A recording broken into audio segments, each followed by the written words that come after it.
কি আলোচনা হয়েছিল অথরিটি নিয়ে? What is authority? কালকেই আলোচনা হয়েছে, বাড়ি গিয়ে আর কিছু আমি তো ভাবিনি স্যার।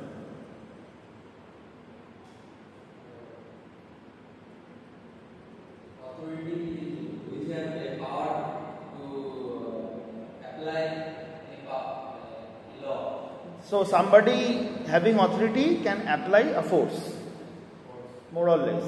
তো এটাই বলতে চাইছি। ঠিক আছে, আমরা দেখি, আমরা তো গতকাল একটা অ্যাপ্রোচ আলোচনা হয়েছে।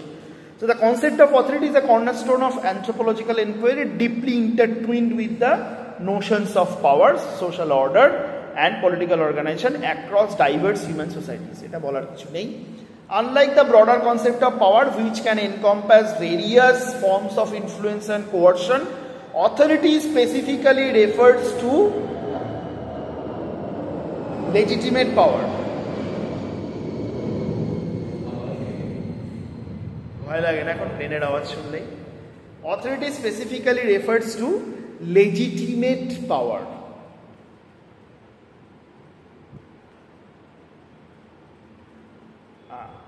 The right to command or act and the corresponding obligation to obey.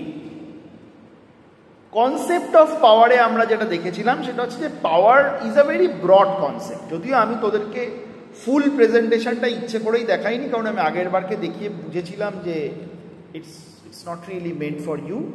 But আমি আমার যে প্রেজেন্টেশনটা দেখিয়েছিলাম আগের বার, সেটাতে আমি শুরুতে কতগুলো ছবি দিয়েছিলাম। সেই ছবিগুলো এরকম ছিল যে ধর প্রথমে তুই স্পাইডারম্যানের ছবি দেখতে পেলি, তারপরে তুই সুপারম্যানের ছবি দেখতে পেলি, তারপরে তুই আমেরিকার ফ্ল্যাগ দেখতে পেলি, এবং আমি জিজ্ঞেস করেছিলাম যে এই সবগুলোর মধ্যে কমন কী আছে। তো ওরা এটা বলতে পেরেছিল যে স্যার এই সবগুলোর মধ্যে দুটো তিনটে জিনিস কমন আছে। এক হচ্ছে যে আমেরিকার ফ্ল্যাগটার রঙেই এদের জামা, মানে স্পাইডারম্যান আর সুপারম্যানের জামা, এবং ইনফ্যাক্ট স্পাইডারম্যানের কালার কম্বিনেশনটা প্রায় দূর থেকে দেখলে ফ্ল্যাগের মতোই লাগছে। So so superheroes, those superheroes which are born in America, they usually have their costume designed according to the American flag. So this is a very subtle way, তলায় নিজের অবচেতনের মধ্যে দিয়ে এটা বুঝিয়ে দেওয়া which nation is the most powerful nation in the world. ঠিক আছে? So যখন নাকি আমরা কোনো একটা জিনিস দেখতে পাই, সেটাকে সাদা চোখে যেরকম দেখতে লাগে, সবসময় সেটাই সেটা তা নয়। হ্যাঁ, তার বাইরেও অনেক কিছু থাকে। তো হ্যাঁ, আনকনসিয়াসলি ইনফ্লুয়েন্স করছে। মানে ধর, why do you think that if you really want to throw a party to your friends, you should eat pizza? আমরা এটা কেন ভাবি যে আমাদের পিৎজা খেলে বেশ মজা হলো? হ্যাঁ, there is a reason for it. এমনি এমনি আমরা পিৎজা খেলে মজা পাই এরকম ব্যাপারটা নয়। মানে আমরা বিরিয়ানি খেলেও পাই, কিন্তু আমরা পিৎজা খেলে যেন একটু বেশি পাই, একটু KFC খেলে যেন একটু বেশি পাই।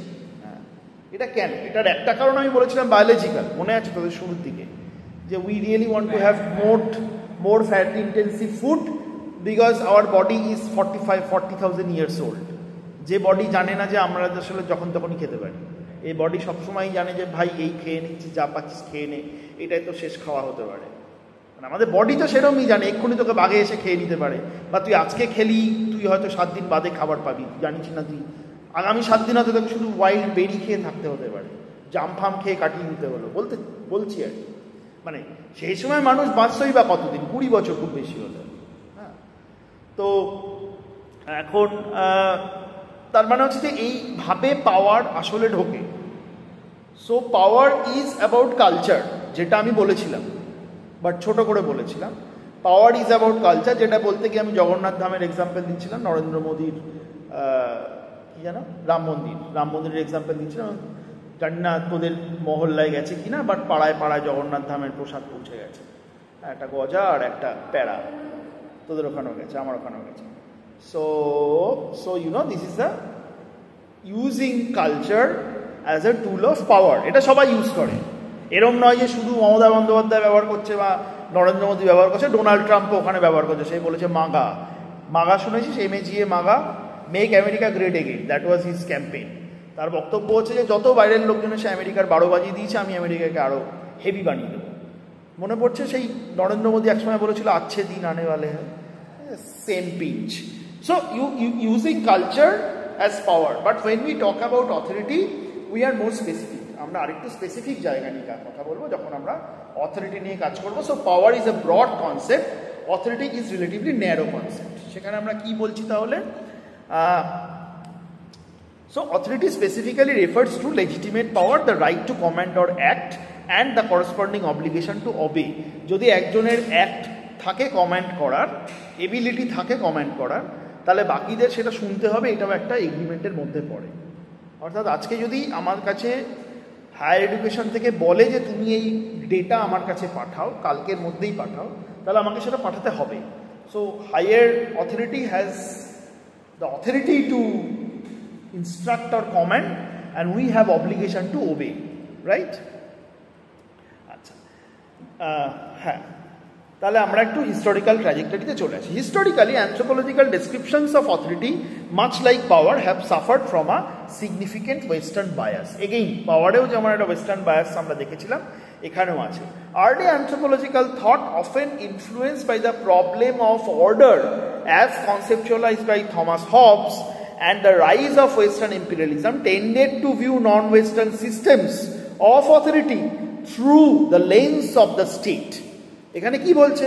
থমাস হবসের একটা ইম্পর্টেন্ট প্রশ্ন ছিল যে একটা সমাজে সোশ্যাল অর্ডার কি করে মেনটেন হয় সেইটা বোঝা খুব জরুরি। সোশ্যাল অর্ডার মানে কি বল? সোশ্যাল অর্ডার, সামাজিক স্থিতি। অর্থাৎ এই যে তোরা বসে বসে শুনছিস, হাই উঠলেও চেপে যাচ্ছিস, এটা একটা ক্লাসের অর্ডার মেনটেন করছে। এবার সবাই যদি বড় বড় করে হাই তুলিস, এখন হাই তুলে আওয়াজ করে, তাহলে কি হবে? তাহলে ক্লাসের অর্ডারটা ভেঙে যাবে। আমি বলো এই তোর ভালো যেন আর পড়তে হবে না, বাট তোরাও খানিকটা চেষ্টা করছিস ক্লাসের অর্ডারটাকে মেনটেন করতে, জল ফল খেতে পারি স্টাইলে। তো এই অর্ডার কি করে মেনটেন হয় সেইটা বোঝার জন্যে একটা খুব ইম্পর্টেন্ট পদ্ধতি সেটাকে বোঝার, যেটা ওয়েস্টার্ন স্কলাররা ব্যবহার করতেন, সেটা হচ্ছে স্টেট। স্টেট মানে কি? স্টেট মানে রাষ্ট্র। রাষ্ট্র ব্যবস্থা কাকে বলে? রাষ্ট্র ব্যবস্থা সম্পর্কে ওই আগের ওই সংজ্ঞাটা আবার আসতে পারে, যেটা একটু আগে আমরা দেখছিলাম।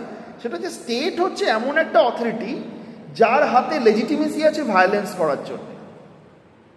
স্টেট হচ্ছে এমন একটা অথরিটি যার হাতে, একমাত্র যার হাতেই ভায়োলেন্স করার অধিকার আছে। তোর আমার হাতে কিন্তু নেই, ভায়োলেন্স করার অধিকার আছে।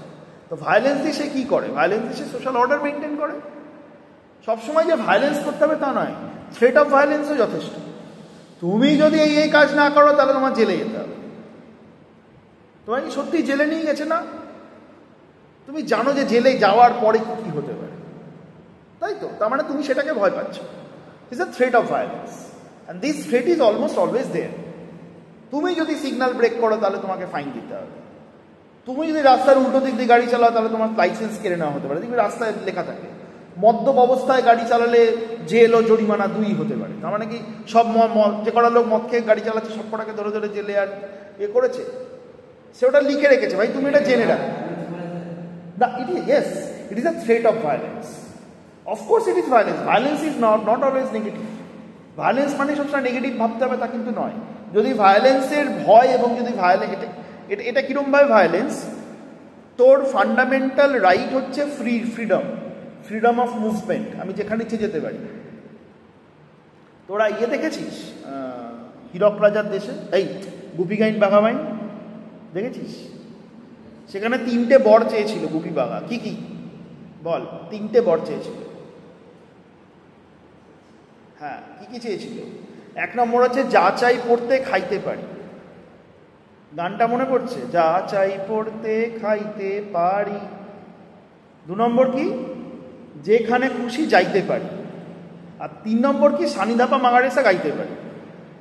ভালো করে ভেবে দেখ, সত্যজিৎ রায় এই 3টে বেসিক্যালি ফান্ডামেন্টাল প্রিন্সিপাল বলেছেন। যা চাই পড়তে খাইতে পারি মানে আমার পোশাক পছন্দ করার অধিকার এবং আমার খাবার পছন্দ করার অধিকার। তুমি আমার খাবারের প্লেটে নজর দিতে পারো না, এখন দেওয়া হচ্ছে। 2 নম্বর যেখানে খুশি যাইতে পারি, মাই ফ্রিডম অফ মুভমেন্ট, আমি যেখানে ইচ্ছে যেতে পারবো, আমার যেখানে ইচ্ছে আমি যাব। 3 নম্বর সানিধাপা মাগারেসা গাইতে পারি, আমি আমার মতো থাকতে পারি।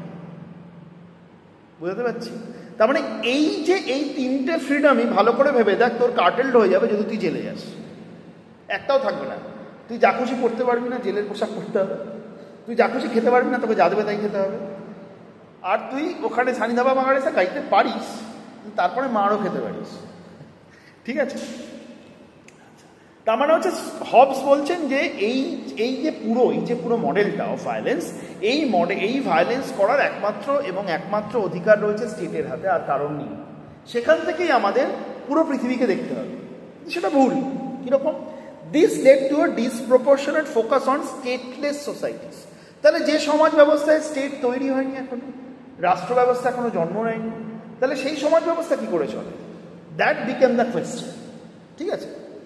And the implicit assumption that state represented more advanced or higher forms of political organization. তার মানে ধরে নেওয়া হচ্ছে যেখানে স্টেট আছে সেগুলো অনেক অ্যাডভান্স সোসাইটি, আর যাদের স্টেট নেই সেগুলো হচ্ছে নট সো অ্যাডভান্স সোসাইটিস। এইখানে ঢুকে পড়ছে সেই নুয়েরের কাজটা, যেটা আমি প্রথম দিন থেকে বলি। ইভান্স প্রিচার্ড আর মিয়ারফোর্ড, সেই যে বই African political system, Evans Pritchard's classic study of the Nuer exemplifies this early focus. He meticulously documented, তিনি এটা ডকুমেন্ট করে দেখালেন, একদম ধরে ধরে লিখে দেখালেন, হাউ কিনশিপ, আত্মীয়তা, and other social processes among the Nuer effectively maintain social order without the need for a centralized state, suggesting that state forms were a potential rather than inevitable outcome given specific historical conditions such as invasion or colonial conquest. এটার মানে কি দাঁড়ালো? এটার মানে ওনারা দেখালেন যে সমাজে রাষ্ট্র ব্যবস্থা নেই, পুলিশ নেই, মিলিটারি নেই, এসব কিচ্ছু নেই, সেই সমাজ কি করে চলছে? এটা বলতে গিয়ে উনি বলেন যে ভাই দিব্যি চলছে নুয়েরদের মধ্যে, কোনো গণ্ডগোল নেই। সেটা উনি কিভাবে চলছে বুঝতে গিয়ে দেখলেন যে আসলে রাষ্ট্র যেটা করে সেটা তো একটা ফাংশন। সেই ফাংশনটা রাষ্ট্রের জায়গায় যদি অন্য কেউ করে দেয় তাহলে কি সমাজটা চলবে না? চলবে নিশ্চয়ই। সেটা করতে গিয়ে উনি বললেন তাহলে করছে কারা? সেটা খুঁজতে গিয়ে উনি দেখলেন আরে বাস, তো কিনশিপ করছে, অন্যান্য বিভিন্ন সোশ্যাল প্রসেস করছে, রিলিজিয়ান করছে। তার মানে সোশ্যাল কন্ট্রোল করার জন্য কি স্টেট এসেনশিয়াল? উত্তর হচ্ছে না। তাহলে স্টেট আমরা কখন দেখতে পাই? উনি বললেন যে state is an outcome of a specific historical condition. একটা নির্দিষ্ট ঐতিহাসিক প্রেক্ষাপটে স্টেট তৈরি হয়েছে। হতে পারে তোমার এখানে স্টেট ছিল না, যেমন ইন্ডিয়াতেও স্টেট ওরমভাবে ছিল না, অবশ্য না ইন্ডিয়াতে ছিল ওয়াজি স্টেট, যখন নাকি আমাদের এখানে রাজা রাজরাদের রাজত্ব ছিল। বাট এরকমও বহু জায়গা ছিল যেখানে স্টেট সিস্টেম এরকমভাবে ফাংশন করেনি, ফর এক্সাম্পল নাগাল্যান্ড। তাহলে এইখানে তার মানে হচ্ছে যে যখনই নাকি কলোনিয়ালরা চলে এলো, মানে ব্রিটিশরা চলে এলো, তারা এখানে স্টেটটা তৈরি করে নিল, দেন ইট বিকাম আ স্টেট সোসাইটি। তোরা যদি রাষ্ট্র ব্যবস্থার ইতিহাস দেখিস এবং রাষ্ট্র ব্যবস্থার সঙ্গে ভোটের ইতিহাস, মানে এই যে আমরা যখন সবাই ভোট দিই আর কি, ভোট দিয়ে আমরা বিরাট উদ্ধার করি দেশকে, সেই ভোট ব্যবস্থা এবং এই রাষ্ট্র ব্যবস্থা এটা সারা পৃথিবী জুড়ে যে প্রচারিত এবং প্রসারিত হয়েছে, সেখানে মার্কিন যুক্তরাষ্ট্রের একটা বিশাল বড় ভূমিকা আছে। তারা অনেক জায়গায় এটাকে ফোর্সফুলি ইনফ্যাক্ট করেছে, চালু করেছে। বর্দুর সম্পর্কে এক্ষুনি পড়ার দরকার নেই। However, this Western-centric view was not without its critics.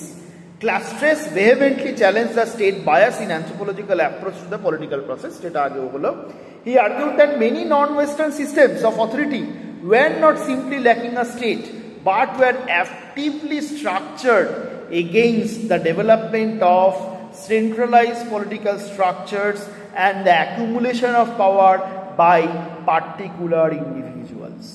উনি বললেন যে শুধুমাত্র যে বিভিন্ন অপশ্চিমী দেশে তুমি যে শুধুমাত্র স্টেট দেখতে পাচ্ছ না, এটা যেমন একটা সত্যি কথা, তার থেকেও কোনো অংশে কম সত্যি কথা এটা নয় এটা বলা যে পৃথিবীর বহু সমাজ এমনভাবেই তৈরি যাতে সেখানে কোনোভাবেই স্টেট না তৈরি হতে পারে, কারণ সেখানকার সমাজের লোকজন এটা বিশ্বাস করে একদল লোকের হাতে অতিরিক্ত ক্ষমতা চলে যাওয়াটা সমাজের পক্ষে বিপজ্জনক। এটা আমরা এখন হাড়ে হাড়ে টের পাচ্ছি বাই দ্য ওয়ে, কিন্তু এরকম আমরা বহু জায়গায় দেখতে পাচ্ছি। Cultural conceptions of authority beyond this initial focus on state versus stateless societies যেখানে আমরা স্টেট আর স্টেটলেস সোসাইটির মধ্যে কম্পারিজন দেখতে পেলাম, anthropological research has increasingly emphasized the diverse cultural conceptions of authority. যে সাংস্কৃতিকভাবে অথরিটিকে আমি কত রকমভাবে দেখতে পারি, সেটা কি? This shift রেকগনাইজেস that the legitimacy of command and the very nature of who holds it and why varies significantly across different societies. অর্থাৎ কি কি জিনিসের মধ্যে ভ্যারাইটি পাওয়া যাচ্ছে? এক, লেজিটিমেসিটা কিভাবে আসবে। দুই, কে লেজিটিমেসি, কার মধ্যে লেজিটিমেসিটা চলে যাবে এবং কেন সে লেজিটিমেসি পাবে, এইটা বিভিন্ন সোসাইটির মধ্যে আলাদা আলাদা রকমের হয়। আমি গতকালই ক্লাসে বিভিন্ন ধরনের বাবার কথা বলছিলাম, অমুক বাবা, তমুক বাবা, স্যাটেলাইট বাবা, আইআইটি বাবা, নানান বাবা আমাদের দেশে জন্মায়। সেই বাবারা নানান ধরনের কাজকর্ম করে এবং অনেক সময় তাদের জেলও হয়। খুব রিসেন্টলি কার্তিক মহারাজ নামক একটি স্যাম্পেলের নাম আমরা শুনতে পাচ্ছি। তিনি আবার ভারতবর্ষের একটা অন্যতম প্রাইজও পেয়েছেন। তারপর জানা যাচ্ছে যে তিনি মহিলাদের ধরে ধরে যৌন নির্যাতন করেছেন। এই ধরনের বাবাতে আমাদের দেশ ভর্তি। তো এই যে বাবাদের যে অথরিটি, এবং বাবাদের অথরিটি খুব পাওয়ারফুল। হ্যাঁ, এই বাবাগুলোর হেভি অথরিটি। মানে তার বাবা যখন নাকি হেঁটে যাবে, তো মানে বাবা হেঁটে যাচ্ছে মানে রাস্তা ফাস্তা বন্ধ হয়ে যেতে পারে। হ্যাঁ, এবং বাবাকে কেউ অ্যারেস্ট করবে না, কারণ বাবাকে অ্যারেস্ট করলে পরে হচ্ছে যে অ্যারেস্ট করবে সেও ভয় পাচ্ছে। সে সবসময় যে অ্যারেস্ট করলে জনমতের বিপক্ষে চলে যাবে বা রাজনৈতিক নেতারা আমার এগেনস্টে চলে যাবে সেই ভয় পাচ্ছে, তা কিন্তু নয়। সে অনেক সময় নিজেরও ভয় পাচ্ছে যে বাবাকে অ্যারেস্ট করলে বাবা যদি অভিশাপ দিয়ে দেয় তাহলে কি হবে, আমারও তার ছেলে হবে না। All of this kind of things. কেউ ঘুরে বেড়াচ্ছে পেছনে, ও পাখি, কি পাখি? ঘু, চেনা উচিত। ওকে, সো তার মানে অথরিটি বিভিন্ন রকমের হতে পারে এবং সেটা অ্যাক্রস কালচার কিভাবে আলাদা আলাদা হয় সেটা বলছে। ফর ইনস্ট্যান্স, এবার আমরা একটা উদাহরণ নিই এটা। Louis Dumont, writing on Hindu India, argued that authority based in hierarchical institutions like kinship, এটা kinship হবে, হ্যাঁ বানান ভুল আছে, kinship and ritual principles. Here authority is not merely about political power but is legitimized through a complex web of spiritual and moral obligations, often linked to the concept of purity and pollution. Louis Dumont একটা বিখ্যাত বইয়ের নাম হচ্ছে Homo হায়ারার্কিকাস। Homo হায়ারার্কিকাস, আমরা জানি আমাদের বিজ্ঞানসম্মত নাম কি? Homo sapiens. উনি বলছেন হোমো হায়ারার্কিকাস। ওনার বক্তব্য হচ্ছে যে সারা পৃথিবীতেই মানুষের মধ্যে একটা হায়ারার্কি করে নেওয়ার প্রবণতা আছে। সেটা ভারতবর্ষে প্রচণ্ড পরিমাণে বেশি। ভারতবর্ষে এতটাই বেশি যে উনি ভারতবর্ষকে অ্যাজ এ কেস স্টাডি করেন এবং উনি কাস্ট সিস্টেম স্টাডি করেন।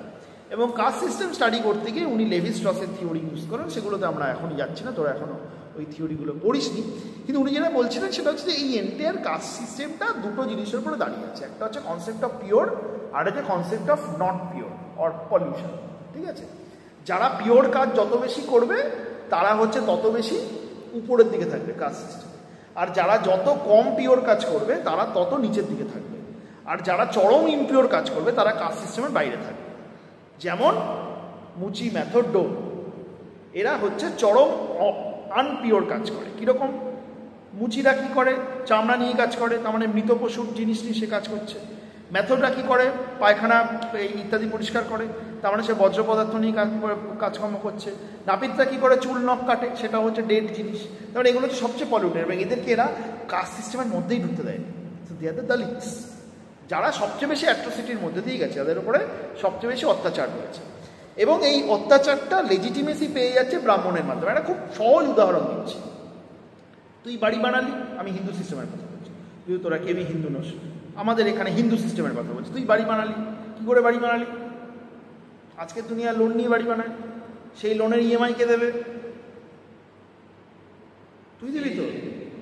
যে বাড়ি বানিয়েছে সেই তো দেবে, সেই দেবে। তার জন্য তাই কী করতে হবে? কঠোর পরিশ্রম করতে হবে, চাকরি করতে হবে, হেলথ ঠিক রাখতে হবে, এত টাকার ইএমআই, নাহলে যদি শরীর খারাপ হয়ে যায় তাহলে সব 12 বেজে যাবে। হলো, কিন্তু সেই বাড়িটা তুই কখন থাকতে পারবি? যখন কোনো একটা বাউন এসে অংবংচং করে যাবে, তার আগে তো থাকতে পারবি। বুঝতে পারছিস? Now imagine the legitimacy that these Brahmin priests have. তুই গাড়ি কিনলি, পুজো করতে নিয়ে চলে গেল, থাকতেই পারে। আমি কাস্ট সিস্টেমের কথা বলছি, আমি জানি আছে। হ্যাঁ, তার মানে তুই ভেবে দেখ how interesting this authority system is. একে কে অথরাইজ করেছে? হ্যাঁ, এবারে আমার মতো দু চারটা লোক আছে যারা বাড়িতে থাকে, পুজো করে না, সেটা অন্য কথা। গাড়ি চালায়, গাড়ি জীবনে মন্দিরে নিয়ে যায়, এরকম লোক আছে, যে সংখ্যাটা খুব কম।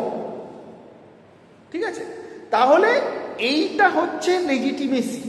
This legitimacy is achieved by hierarchical structure which is set by the society and culture.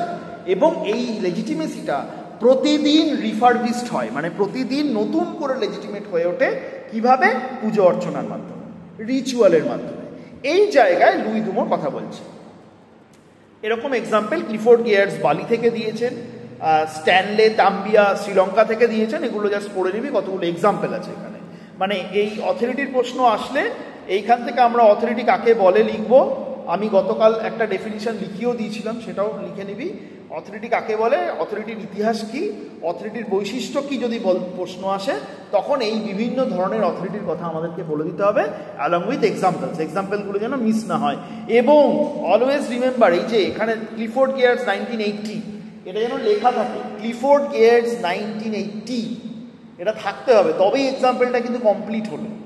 নাহলে কিন্তু খ্যাচাং খ্যাচাং করে নম্বর কেটে যাবে। তারপরে এসে বলবি স্যার এত ভালো পরীক্ষা দিয়েছি, নম্বর কেন কম হলো? হ্যাঁ, আচ্ছা, এরপরে আমরা এগুলো পড়ে নিবি। এগুলো যদি পড়তে গিয়ে কোথাও অসুবিধা হয়, অ্যান্ড দেয়ার। এরপরে আমরা চলে আসছি রিডিং এক্সারসাইজ